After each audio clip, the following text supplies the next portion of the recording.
Joining us now, Senator Lindsey Graham, South Carolina. Senator, thank you for being back. Let me go first to this. You and I had, and I don't think you mind, we had a private conversation about the 10-day audit, and you went into a great explanation.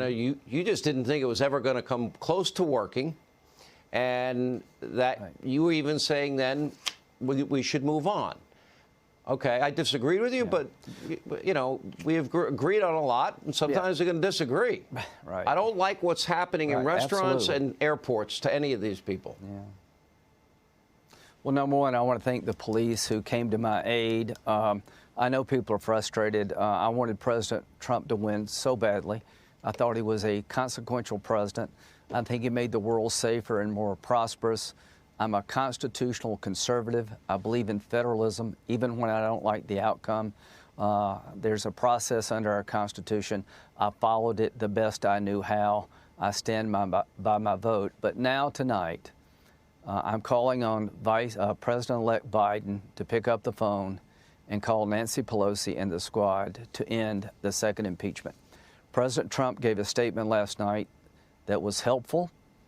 It hit the mark. He wants to move on to a peaceful transfer of power. He wants this to end. I've been with him most of the day. He's going to focus on his agenda, his successes for the American people in the next few days. But Joe Biden said it's up to Congress regarding impeachment. No, President-elect Biden, it's up to you. Pick up the phone, call Nancy Pelosi, Chuck Schumer, and the squad and tell them, stand down. This will destroy the country even further. You have the power to do that. The question is, do you have the courage to do it?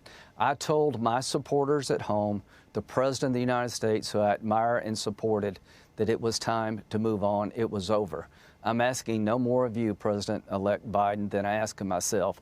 Pick up the phone and tell Pelosi, Schumer, and the squad to stand down. No more impeachments. Why would you expect it when, did you ever hear Joe Biden once talk about the dirty Russian dossier? Did you ever hear him once speak out against premeditated fraud on a FISA court? Did you all he said was his quid pro quo on tape that he's bragging about and defended his son. Now we know a lot more about Kazakhstan, Ukraine, Russia, $3.5 million, oligarchs, Chinese nationals, private equity. I think Joe Biden might not be liking his own positions coming up fairly shortly if this is the game he wants to play. Because clearly it is, or else he would have spoken out at least once. Right. So he never mentioned the Horowitz report. So if Garland comes over before the Judiciary Committee, I'm going to ask him, will you allow the Durham report to be honored? Will you allow the prosecutor in Delaware to proceed forward against Hunter Biden without interference? Will you take the Durham report seriously? I'm going to ask Garland, what are you going to do to clean up the mess created by Comey and McCabe and others? And I'm dying to hear what he will say. If Democrats were intellectually honest and consistent and applied the same standards and arguments they used on Ukraine in their impeachment hoax, and you applied it to Joe, you're not getting the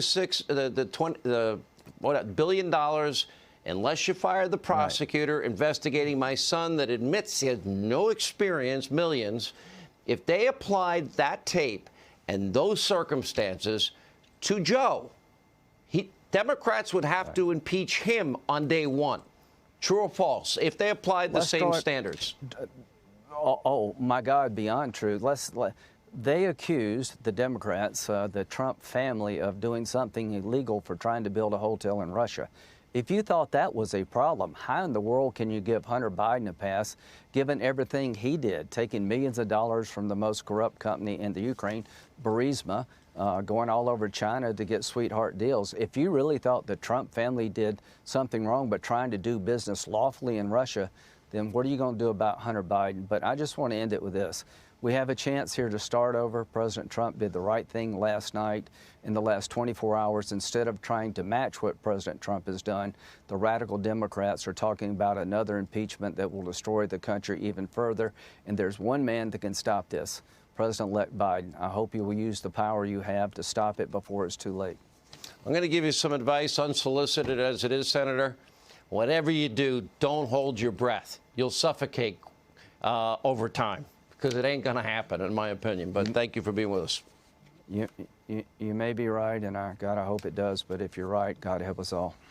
I don't think he has it in him. That's what I believe.